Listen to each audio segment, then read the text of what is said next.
Hello everyone, welcome back to my channel. আমি অপর্ণা, আপনারা দেখছেন অপর্ণার ঘর। চলে এলাম আবারও একটি নতুন রেসিপি নিয়ে। কি স্কুল, কলেজ, অফিস যেখানেই যাক না কেন, লাঞ্চ বক্স যদি নাও থাকে তাহলে বিরিয়ানি আছে না? হ্যাঁ, আপনারা ঠিকই ধরেছেন, আজকে হচ্ছে চিকেন বিরিয়ানি। তাহলে চলুন দেখে নেওয়া যাক। প্রথমে আলুগুলিকে ডুমো ডুমো করে কেটে নিতে হবে, তারপর পেঁয়াজ, রসুন, আদা, টমেটো সব কিছুর একটি পেস্ট বানিয়ে নিতে হবে। ব্যাস, পেস্ট বানানো হয়ে গেলে আর কি, ছাঁকা তেলের মধ্যে সেই পেঁয়াজগুলোকে মুড়মুড়ো করে ভেজে নিন, যাকে বলে বেরেস্তা।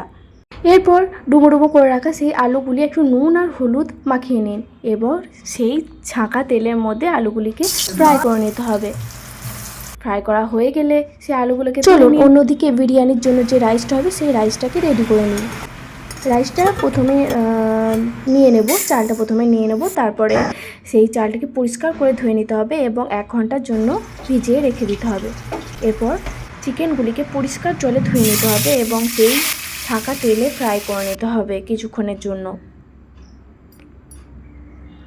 ফ্রাই করা হয়ে গেলে সেই আলু আর চিকেন দুটোকেই তুলে নিতে হবে। তোলা হয়ে গেলে সেই তেলের মধ্যে পেঁয়াজ বাটা, রসুন বাটা, আদা বাটা, টমেটো বাটা, লঙ্কা বাটা সব কিছু, রসুন বাটা সব কিছু একসাথে দিয়ে দিতে হবে এবং কিছুক্ষণের জন্য কষিয়ে নিতে হবে। তারপরে গুঁড়ো মশলা, জিরে গুঁড়ো, ধনে গুঁড়ো, হলুদ গুঁড়ো, নুন, কাশ্মীরি লঙ্কার গুঁড়ো, পরিমাণ মতো চিনি দিয়ে ভালো করে কষিয়ে নিতে হবে। তারপর ফ্রাই করে রাখা আলু আর চিকেন সবগুলোকে দিয়ে ভালো করে কষিয়ে নিতে হবে। তারপরে আর কি, এরপর পরিমাণ মতো জল দিয়ে দিন আর কিছুক্ষণের জন্য সেদ্ধ করতে দিন। এরপর সিদ্ধ হয়ে যাওয়ার অপেক্ষা। অন্যদিকে আমি রাইসটাকে রেডি করে নিচ্ছি। গোটা গরম মশলা দিয়ে দিলাম এবং ফুটে ওঠা জলের ওপর চালগুলোকে দিয়ে দিলাম। 70%-এর মধ্যে সেদ্ধ হতে হবে। রাইসটা আমাদের অলমোস্ট ডান হয়ে গেছে। অন্যদিকে আমি একটি বাটিতে কেওড়া জল, গোলাপ জল ও মিঠা আতর মিক্সড করে রেখে দিলাম। চলুন, এরপর চিকেনটা রেডি হয়ে গেছে, তার উপরেই আমি রাইসগুলো দিয়ে দিয়েছি এবং চিকেন এবং গ্রেভি সব কিছুকে দিয়ে দিলাম। তার উপর পেঁয়াজের যে বেরেস্তা করে রেখেছিলাম সেই বেরেস্তাটাও দিয়ে দিলাম।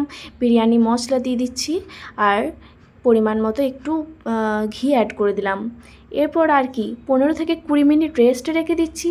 গ্যাসের ফ্লেম লো ফ্লেম করে 15 থেকে 20 মিনিট আমি রেস্টে রেখে দিলাম। ব্যাস, রেডি আমাদের চিকেন বিরিয়ানি।